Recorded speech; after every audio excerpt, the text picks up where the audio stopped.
Hey guys, so this is the section 401 homework that you should have done for today or yesterday. I get confused because I'm always a day ahead. So this was our most recent homework, so you guys can check that. If you have questions on anything, let me know. Understand that if you're just copying my answer key, you're really not getting anything out of this. We're going to be testing on this in just about a week or so, so I want to make sure that you guys are understanding. So if you have questions, I'd be glad to meet with you. Let me know. So this is the answer key from the homework last time. I'm not going to leave it up here super long, so if you need to check it or come back to it or pause it, go ahead and do that. So we are going to start on our section 4.2 notes. So I'll grab that. So, so you guys should be watching this hopefully on Wednesday, which is going to be the 14th. Whoops, it's not March. All right, so the 14th. All right, so review of solving systems by elimination. We've talked about this a few times recently. This is one we need to solve by elimination. So I want to multiply by something, so I have to decide which one looks easier to multiply by. So the fact that this is a negative and this is already a positive, I guess I would lean towards multiplying by 3 here. Or we can multiply the top row by a -2. And this will be 42, I believe.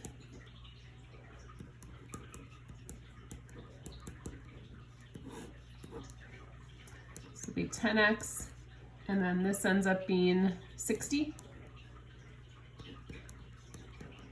So x ends up being 6. Once I know x, I have to substitute it back in to find y. So hopefully you guys are remembering how to do this, and it's going okay. There's a few problems that show up like this in our chapter, so I want to make sure you're comfortable with them. So remember we talked about the word congruent in geometry, just meaning equal. So when they talk about congruent, they're talking about equal shapes. But when they say that, that means all the sides and angles are also equal. So equal sides and angles. So it says congruent polygons have congruent corresponding parts. Now corresponding are the parts that are supposed to go together.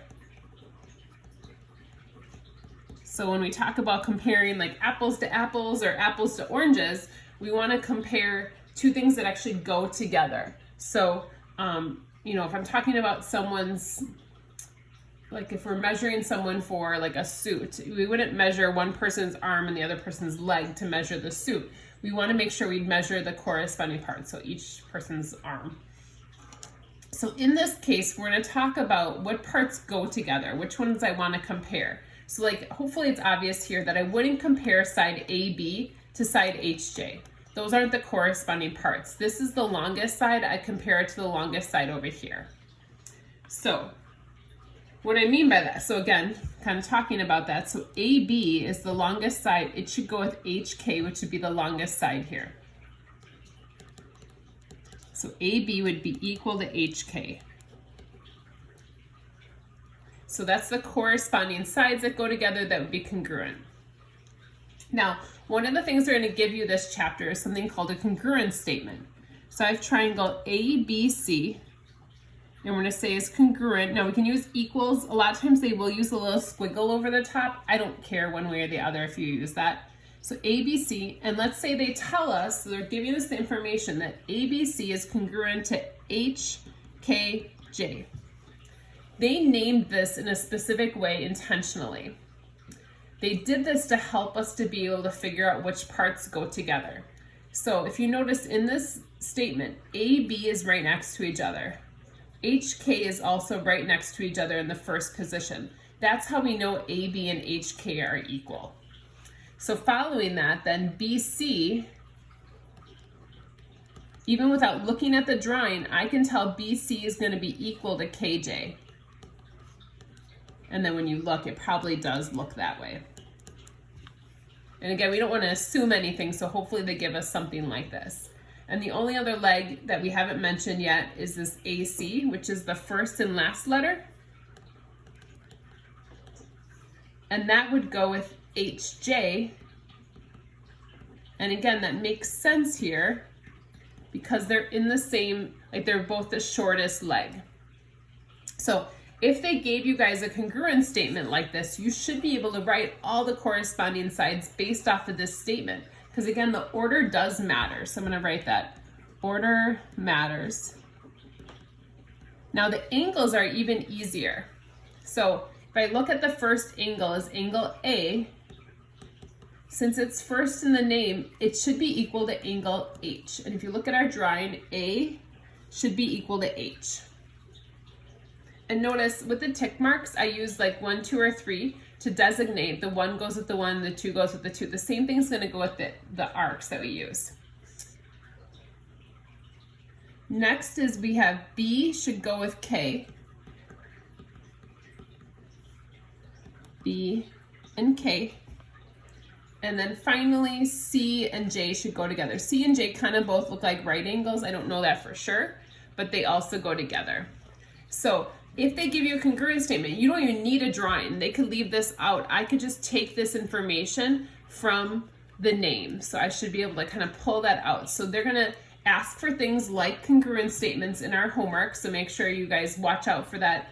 They'll ask for the corresponding sides and angles. And this is kind of what they're asking for in those problems. So keep an eye out for that when that comes up in our homework. So we're gonna flip the page. Again, I'm gonna end up doing 2 videos. I'm gonna keep going right now because I'm not that far into this one, but we might break up the second half of this notes package sheet here.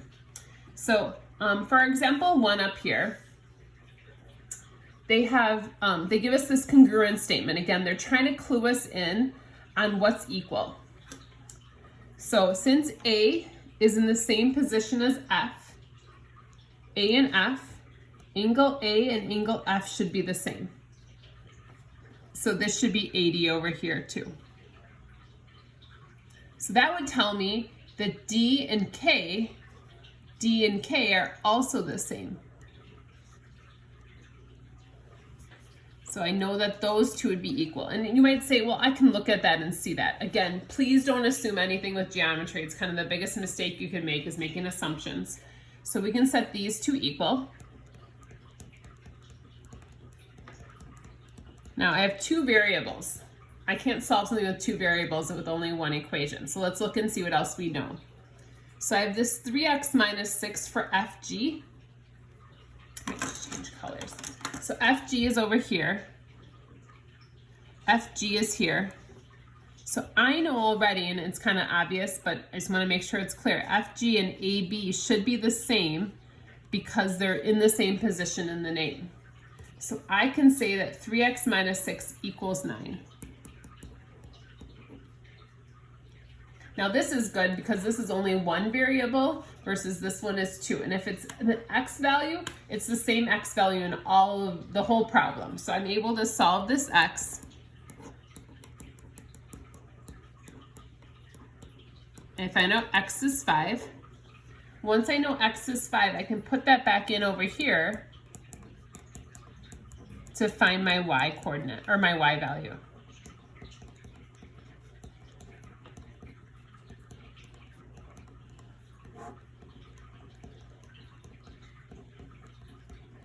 So y ends up being 12.